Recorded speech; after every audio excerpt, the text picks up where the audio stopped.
Today on CityCast Chicago, our city has been the setting of so many iconic cinematic moments and characters. In our occasional series, Reviews, we rewatch a Chicago classic and dissect elements like dopest line, favorite shot of the city, or building that ain't really there no more. Today we're talking about the classic 1993 action movie The Fugitive with one of his superfans, journalist and author Natalie Moore. It's Thursday, January 12th. I'm Jacoby Cochran, and this is CityCast Chicago.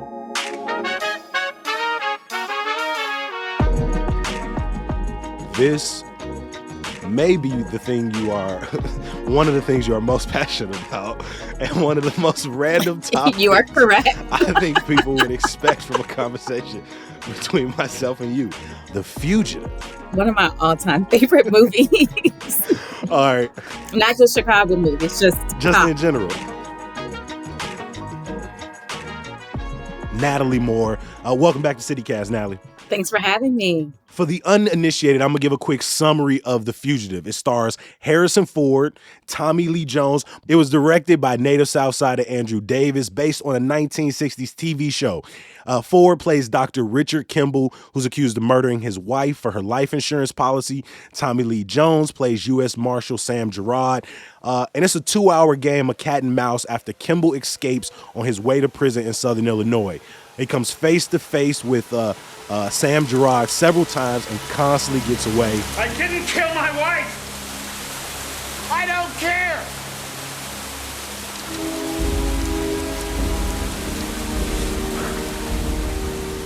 It's an action scene after action scene, and so many great Chicago spots are featured. Cook County Hospital, the Thompson Center, City Hall, and more.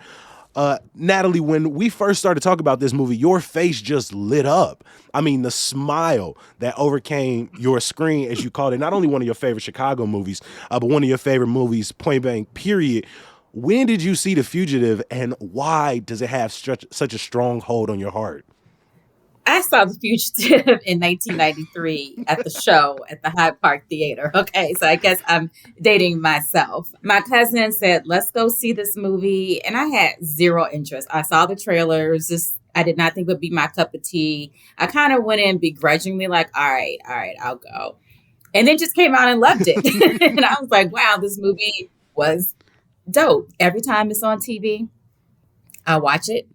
My siblings watch it. We quote it. I have made the children watch it. It's streaming. I'm like, this is a Chicago movie that you have to watch. And another just a little fun fact. Back in the day, the Chicago Tribune used to have a section for teens to write movie reviews. And I auditioned for it. I didn't get it. And I was pretty bummed I didn't get it. But I remember when they chose the people, they said most teens had written about The Fugitive. I love that all these years later, you still remember the first journalism job. I still remember that. I'm still a little salty about that. I'm like, I wrote Menace to Society. Why didn't you choose that one?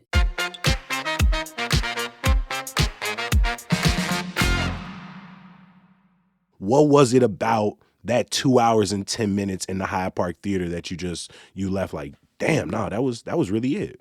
Well, one, it's just a really good movie. The acting is good. The pacing is good. You're rooting for Kimball. You kind of like Gerard.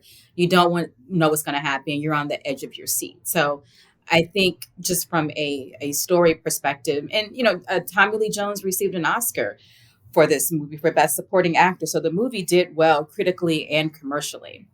I also love that I felt like it showed Chicago accurately. We're always looking at movies, say, that's not there, that didn't happen.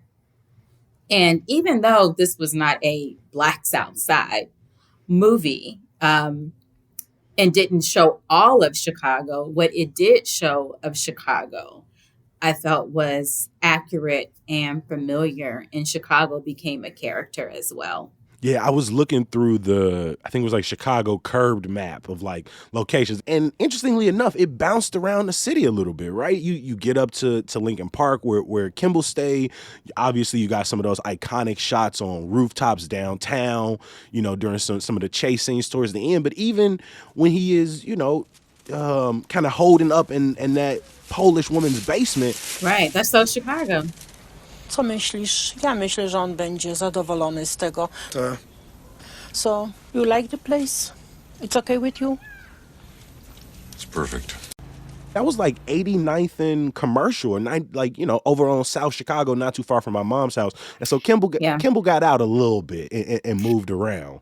I thought that the movie also showed a gritty Chicago, and it felt more like a blue collar working person story. Even though Kimball is this doctor, we're seeing the neighborhoods. We're seeing him even in a uniform shop. We're seeing him in Cook County Hospital with all sorts of people. I mean, they must have used the real extras in there. And then, now that I've gotten older, I also recognize some of the extras who were in the movie. Cheryl Lynn Bruce, the formidable actress here in Chicago, she plays one of the surgeons who is about to operate on the boy that Kendall wheels upstairs. Gene Barge plays one of the police officers in the beginning who says the book on. He's a well-known jazz artist here. And then, of course, they're all the TV people. We see a young Lester Holt. Yep. We see Pam Zeckman, who I used to intern for. So all of those things are super cool, too. I even caught David Pasquazi was in there playing one of the news personalities, Jane Lynch. First of all, I want you to know that I believe Richard Kimball to be innocent. Would he come to you for help? If he came to me, I would help him. But he wouldn't come to me. That's not his style. Let's jump into some of these categories. The way we like to break down a movie is not just to go through it and talk about some of our favorite scenes, but maybe give out some of those, best shots. So let's start there. What's one of your favorite shots?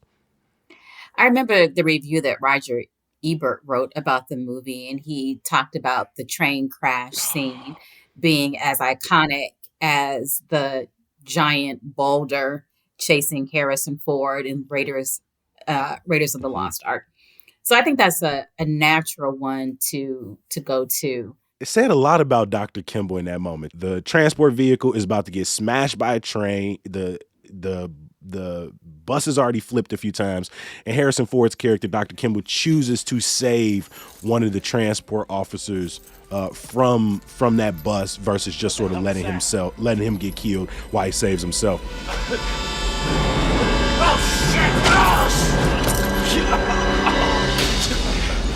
Give me a hand with this van. What the hell is you? Come on, give me a hand with this van! Kiss my ass, Doc.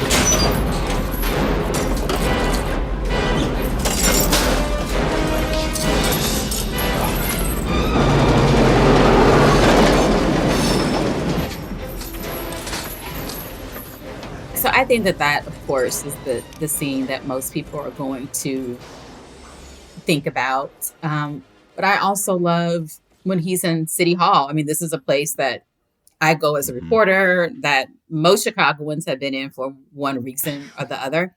And, running down the stairs and trying to escape and then going into the parade and looking at State Street and the stores that aren't there anymore, being on the rooftop. So I think that if I'm thinking about those best scenes, I mean, there's so many, but I'll just start with those. That City Hall shot is fire. Just how much time they spend with the spiral staircase. It's one of those moments where Gerard is right on Dr. Kimball. He is like about to catch this man. He runs out into the St. Patrick's Day parade, and all he really do is swap a hat and then fits in with the plumbers, which, like you said, kind of gives it that ongoing homage to the blue collar workers of Chicago.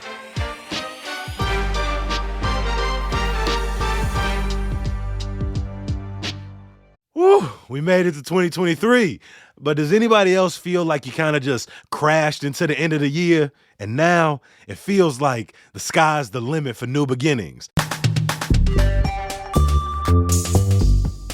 So, you already know what I'm going to say, right?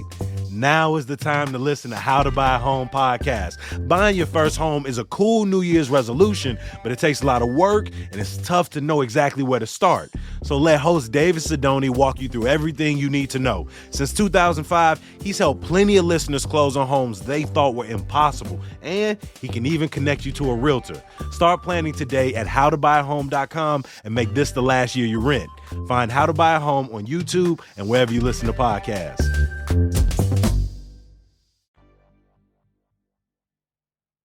What was the most Chicago moment for you throughout the film? I'm going to give two. And I live in historic Pullman Okay. now. And that's where Sykes lives. So, I'll walk by Sykes' house. I think I have done an Instagram post that says, "We got a car there now," which is the line that one of the deputies gives when they realize that there's an unmarked car that's been watching. Again, that's the South Side neighborhood that you don't see in films, television, or, even covered in the news that much. So that to me was a very deliberate choice. And I think the movie also did a good job of showing how ethnic means white in Chicago.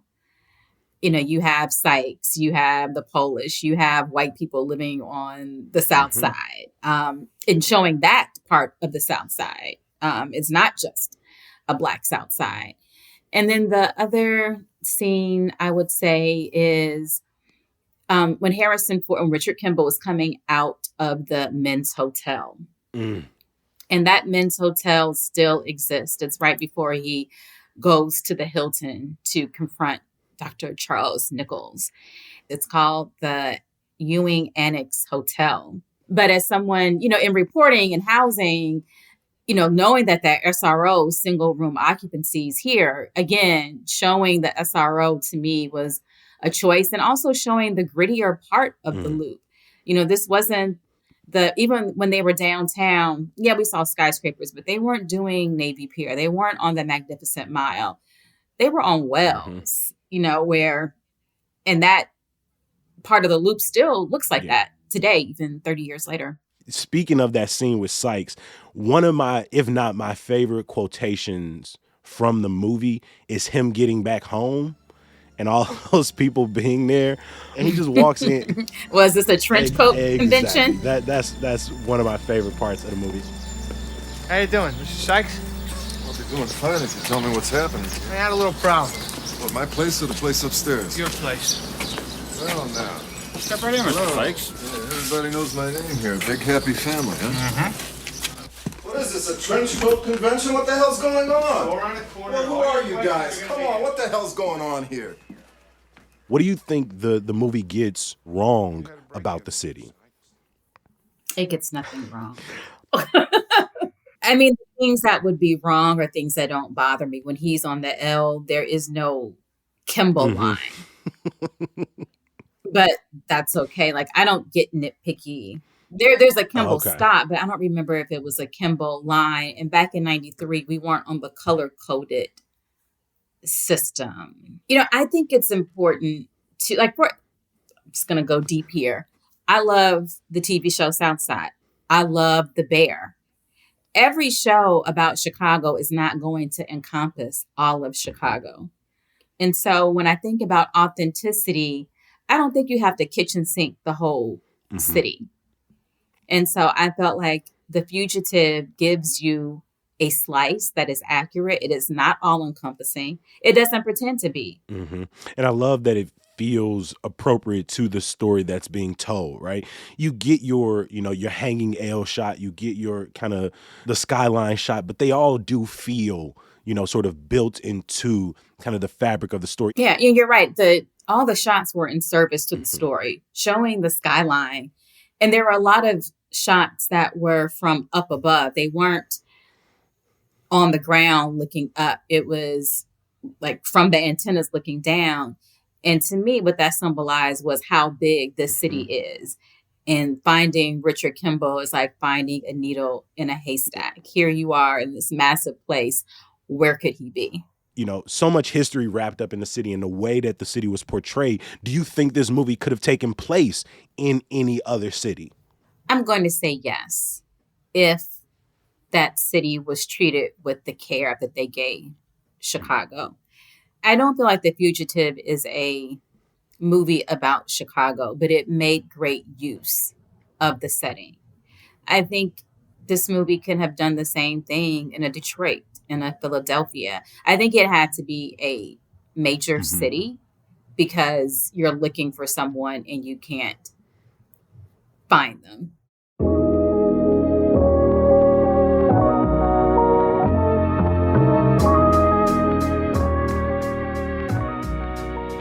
Natalie, it has been great to sit here as you get to reminisce on one of your favorite movies, The Fugitive. Thank you so much, Natalie. I imagine our next conversation will probably not be another movie rewatch, but I'm going to keep my fingers crossed. I hope so. Gotta keep it versatile.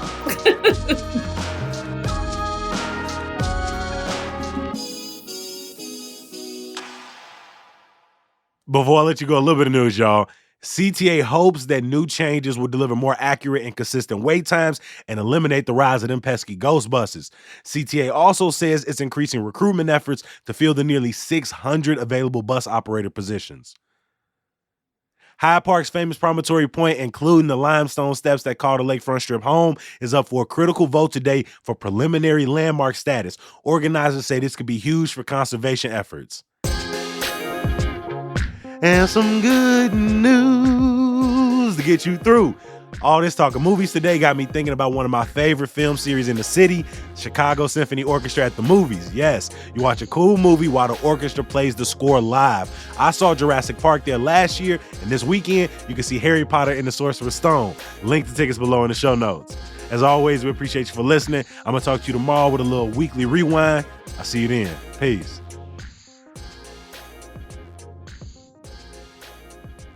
I'm finna be like straight up. I definitely thought I was finna watch. I was like, is it called U.S. Marshal The Fugitive? Is it called The Fugitive U.S. Marshals? I feel like I'm getting the title wrong. And the thing in my head was I really was banking on being like, what you mean? You think I ain't seen a Wesley joint from the 90s? I saw all Wesley joints from the 90s. And then I started it and I was like, who is Richard Kimball?